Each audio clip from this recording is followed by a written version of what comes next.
Welcome to the show. Thanks for having me. Yeah. I feel like I'm sitting in my kid's chair. Yeah. Well, if you want, you can move it. You can throw it through the window. Whatever you want to do. Like I'm at home. Oh yeah. Yeah. This is good. See? Yeah, I like it. This is for you. That is how you train.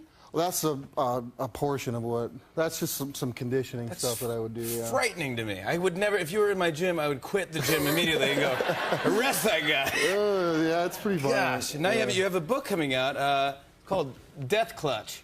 Yeah.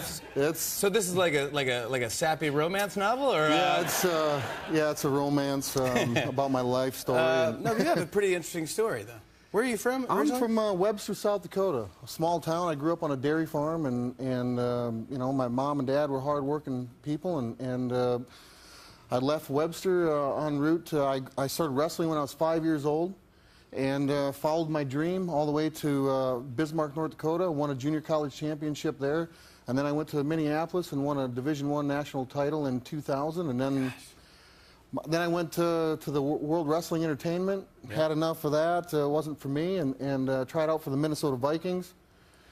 And then I did some wrestling. And, you just want to play football? I mean, gosh, this is insane. I mean, yeah, I'm crazy. Oh, you don't have to tell me that twice. Yeah.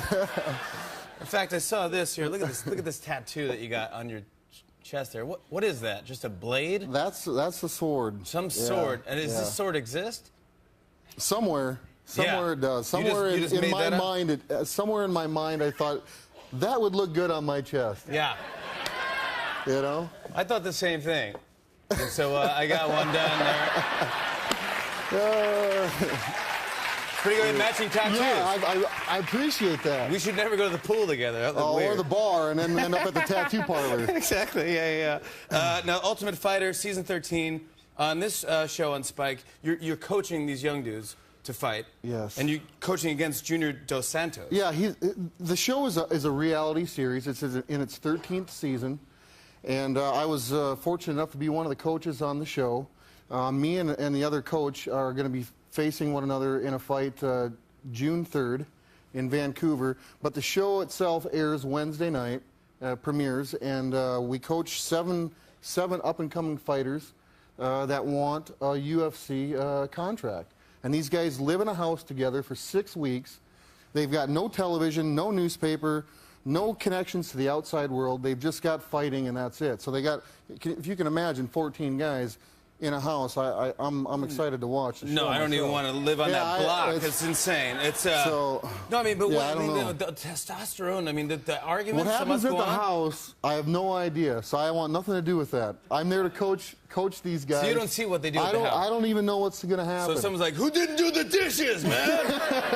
Who didn't do the dishes?" Exactly. You know, it's like, "What? Sorry, man." Yeah. See, that's how. Yeah, so I couldn't be a roommate there. That would be a different reality show. Throw me in. Just getting beat up. I was going to ask you if you could teach me maybe a move, if you don't mind, in case I get some scrapping or something, like maybe a submission hold. Yeah, sure. Yeah. But don't teach me the book title. I don't want the death clutch. In the fight world, it's something very basic, and an advantage that you get on your opponent is to get behind or take your opponent's back. Okay. So if you were to, I'll demonstrate on you. It's just a version of the rear naked choke, and then you can attempt it on rear naked choke. Well, it's kind of a. Yeah, you want the name because, like, go ahead, make fun of that. Yeah, and then I'm behind you at the same time. So I will not make fun of it. It doesn't sound I'm good. not going to make a joke. Yeah. But it's just a matter of taking your opponent's back. Should I do it on you first? Well, I'll let you, but I'm just going to show you how to, and you just clasp your hands like so, all right? Yeah, so if you were to take me down and you got my back, and you reached over. What's up, sucker? And then you just try to reach over, just something like that.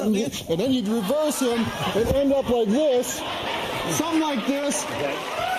Thanks, everybody. Thank you. Vanilla